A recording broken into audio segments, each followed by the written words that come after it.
All right, greetings, rise up. This is your brother Mali coming back to you with another one of the Gambi One channel. Today's topic is businesses that you can run successfully in the Gambia. Now, before I start, let me put the caveat out there, all right? Let me just say for now, so no one starts complaining when it goes wrong, okay? I'm not a business guru. I'm not gonna come here and say that, yes, you follow what I tell you, everything will work, Chris. No. Any idea you have, consider that there is not a business that will ever work. You are the one that must work the business. I see too many times people who open bars, open restaurants here, open other businesses here, and in London as well, and then they flop. Whereas there's other people who have been running for years and years, and you think, well, what is it about that person that made them work, this person that made them fail, and they're doing the same business in the same place. The problem is the owners, right? So consider everything I'm saying and do your research. Make sure that you know everything you need to know. But this list of items of businesses that I'm going to give you, it's only 5 for today. The list of items I'm going to give you is based on things I've seen, is based on anecdotal evidence, and not on like empirical. Don't start asking me for the data to match what I'm saying. I'm not going to send it to you because I don't have it. All right. So these are things I've seen and some things that I would say you could have a look at. These businesses are ones where I've thought a bit about what's required here, and I think they're pretty good actually. If I had the time, I'd probably do all of these. So let's get into it. Okay, so the first one is, do you have a pen? Good. The first one is a Gambardo's or Chuck E. Cheese, right? If you're in the UK, you'll know what Gambardo's is. If you're in the US, you know what Chuck E. Cheese is. During the season time, you have loads of people coming here with their children, and they don't have many places to go. They don't. And even then, it's like during the off season, there's a bunch of children here with like nowhere or nothing to do. Nowhere or nothing to do.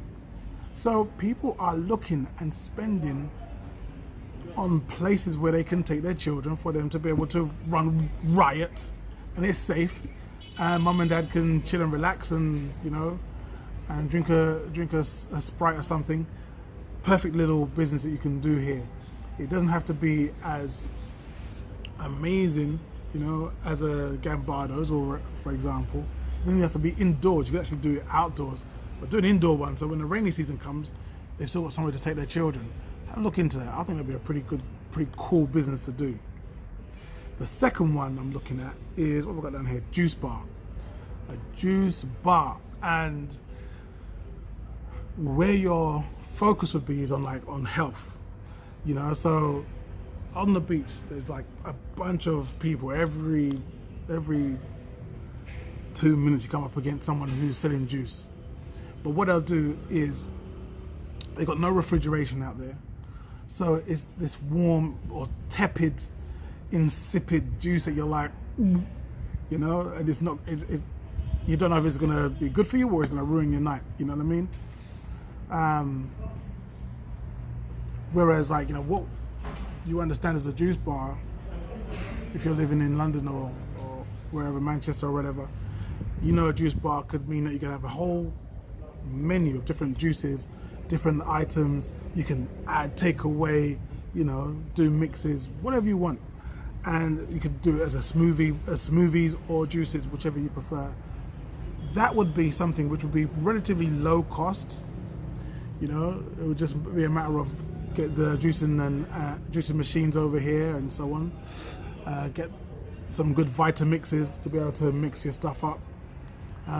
Maybe an ice machine, and you could run a pretty tight business here without too much of an outlay. So I really like that idea. Juices, they cost a lot to sell, but they're cheap to make. So yeah, you got a nice fat amount of profit there that you can make from each drink. All right, next one, PC and phone repair. Now, there are places where you can get your PC fixed, and there are flies. There are places where you can get your PCs fixed, and there are places where you can get your phones fixed. But what I've found is, for the most part, the service is lacking a whole lot. Service ain't that great. You get, for example, Sister Phoenix was talking about her MacBook being broken. You know, someone poured drink on the MacBook, right? So now, to get it fixed, they said, yeah, we can get it fixed, but the parts are in the car, or Dakar, if you're using proper pronunciation. The parts are in another country, in a city. So in order to fix your machine, you or someone you know are going to have to go and take an 8-hour drive up to Dakar to get the parts to bring it back here in order for it to be fixed. My thing is, if the parts are there, take your thing up there and let them fix it up there, because clearly people here haven't even taken the interest or had the wherewithal to say, let me have the parts I need in order to be able to fix a MacBook. So it's like, yes, it's here, it's already here. There's shops and businesses that do that, and at the same time, the level of service that we may be used to as diasporans, it doesn't compete. Well, here doesn't compete with what we know. So if you're able to provide something like an expertise, you know, if you're a Apple genius or whatever they call them, or whatever, you know, it's your quid's in, as they say in the UK. It means you can make buku money. All right. If you don't know what buku money means, look that up. All right, let's move on to the next one. In the UK, we call it B&Q. In the States, we call it Home Depot. Now, if I want to go and decorate my house, right, or do my garden or something, any kind of DIY. When I was living in New York, I could go to Home Depot, I'd go into one shop, and I'd say, right, I'll start from the left, work my way. I need some plants, I need some compost, I'll get those. And I'll come along, oh, I need some trellis, I'll pick that up as well. Oh, I need a new drill. Oh, I need some nails, I need a hammer, I can get those. I need some wood. Yeah, actually some nice lights would be good in there. Let me get some solar lights. Let me do that. Oh, I could get this, that, get some paint or whatever, right? And then walk out the other end, pay for my things and leave. Here? Yeah. You go to one shop. Do you have paint? No. Oh, okay, I'll go to the next one. Do you have paint? Yes. Okay, can I have black? I don't have black. I have green and pink. Do you have paint? Yes, I have watercolors. Great. I'll buy the paint. Do you have wood? No. Okay, I'll go to the woodman. Do you have pine? No, I have plyboard and I have Tillenborough. Okay, let me go and find the man who has the pine. Then you go to the next one. Do you have hammers? Do you have nails? No, I don't have hammers and nails. Do you have solar lights? No, I'm a flipping I'm a wood shop. Why would I have lights? You understand? So you're going from place to place to place to place with like one-man bands.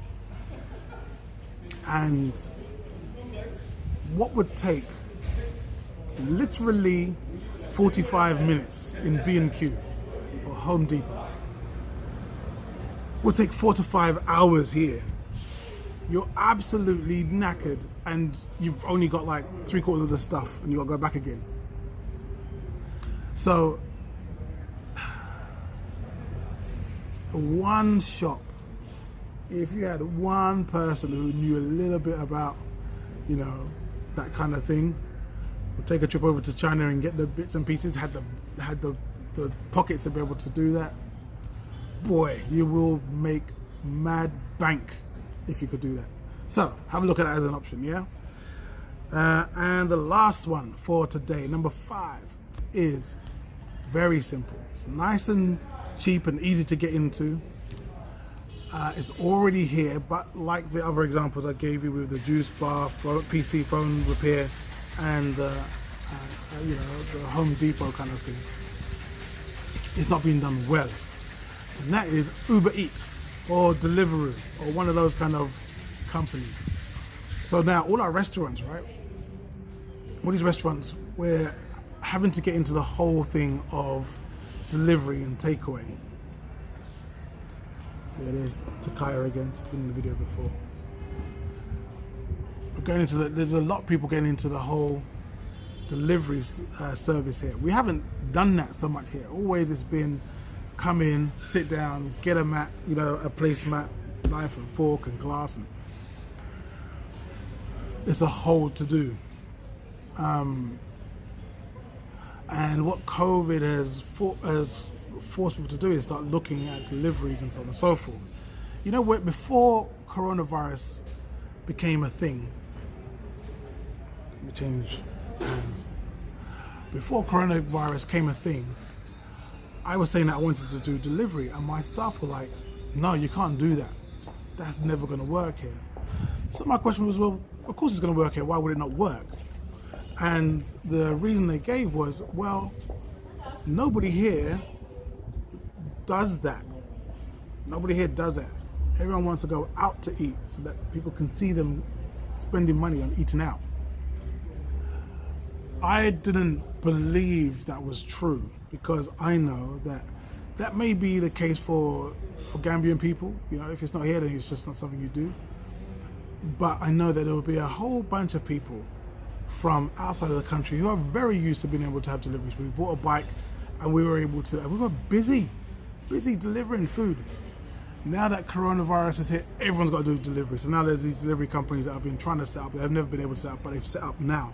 And what I'm finding is that if I'm called in here, if I'm here and I say, yeah, we need for us, hey bro, we need for you to come and pick up 2 jerk chicken tips and 2 Cokes going up the road, they'll say, yeah, we'll be there very soon. Half an hour later, where's your man? Oh, he's gone home. What? Only 2 drivers. You know, they close after 10. Don't work on Sunday. There's kind of like this real kind of blasé, kind of laissez-faire kind of relationship to the delivery thing. So it's like, you know, if you're looking for something that's nice and cheap and easy to do,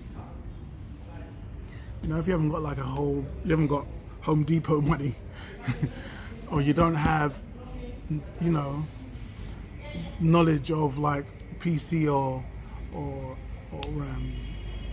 phone repairs, this would be really good.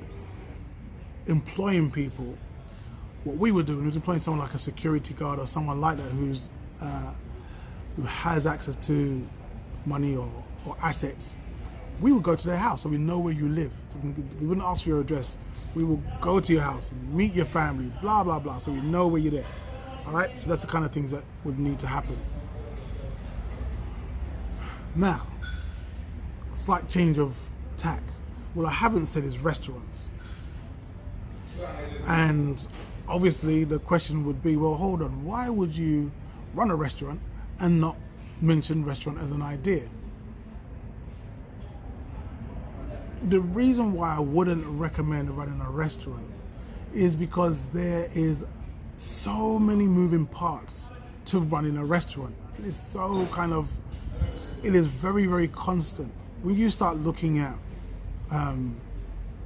people who have been in the blogs and so on and so forth, they call it a sickness running a restaurant. You must be sick to enjoy this. Not only do you need to be impeccable with like where you're getting your food from, but you also have to be that way about how the food is cooked. You know, you have to be on it, checking for how long the food being cooked correctly. To be cooked to smaller time, terrible. It's a disaster. Is it cooked too long?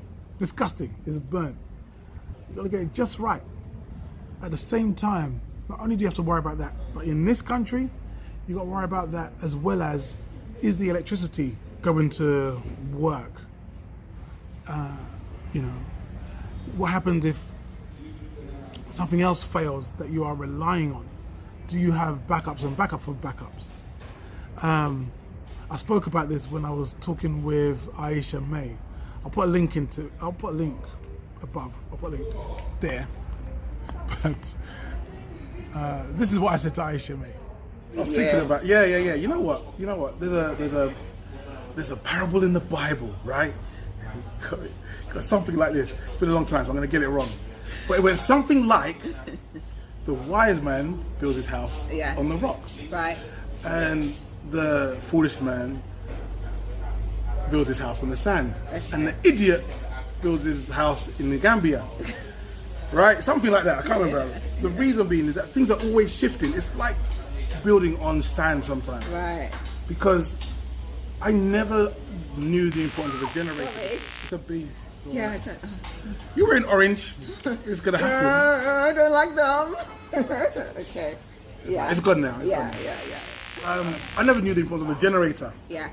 And I was told to bring a generator. I brought a generator with me. Right. It was yeah. only strong enough to run the lights and the TV. It wasn't strong enough to run the fridges and the freezers and so on and so forth. Yes. So then I had to get another generator. But then I got a pizza oven, and the pizza oven was electric. It took like all the, so let's get the bigger generator. Now I wasted all this money because I didn't check before coming what I needed. So like that was a problem. Yeah. There was a time when the water stopped working. Water wasn't running. How do you run a restaurant without water? So now we have to get like these big buckets, Yeah. big drums, cut them so you could fit in the back of the car. Go up the road, fill it with water, and then drive it back. Lift up this thing, put it in the sink. This time now we've got customers coming in, but we're having to like get our own electricity, our own water, and it's like the electricity as well during the season time. Yeah. What our friends at Nowit would do Right. is these smart people would say, we'll keep the electricity on during the day while people are out at the beach and chilling and Yeah. there's not much need for the electric. Yes. But in the evening when people are coming out to eat and people are coming out to dance and drink, Yeah. we'll cut the electricity then. So it'd be just at 7 o'clock. You've got customers coming in, so on and so forth. Everyone's now rushing, they're like panic stations. The electricity cuts off. Then you got to run around and turn on the electricity. And then I start turn on the generator. And you got to switch it over, right? Now the pizza oven doesn't run as fast because it hasn't got enough power coming through. So people are like, where's my pizza? So you got to figure out all these Things. contingencies to be able to fix. Constant problem solving. You're always problem solving. And then the petrol for the generator would run out. And then you're like, oh, don't you know you need to check? Oh, Lord. So there was all these things. The gas doesn't come in through the pipes as it would in the UK. It comes in bottles. Yes. Yeah. So you need to yeah. have, so what I have, and I'll show you if you want. Yeah. You have a gas bottle it's now a gas pizza oven. So I now have a gas bottle for the pizza oven. Yeah. I have one for the burners. Right. And then I have one as spare. Oops, sorry. Oh, Then you have one as spare. I'm not very good at this. Doesn't matter. And then I have another one as a backup to the spare. Oh my God. Just in case something goes wrong. Oh. And don't think it ain't happen. There's been times when it's like, we put the gas on, the gas runs out, put the gas on. Yeah.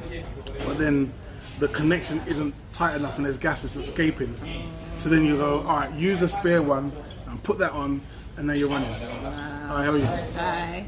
And that has been that has been one of the biggest challenges. Wow. Is that you're trying to run this thing, but You're juggling. the things that the stable ground you need in order to build something successful isn't there. Yeah. So they're the kind of things that I found as an issue, and I really hope that as you look into like possible business ideas, that this becomes useful information for you. But I think that's all. Don't forget to like and subscribe. You've watched all the way through to the last 20 odd minutes, so I think it's a bit more now. So yeah, you've please like, subscribe, smash that like button. Any other buttons you can find, hit those. We'll do another video with another 5 businesses that you can do here in the Gambia in part 2. Until then, this is your brother signing out. Peace.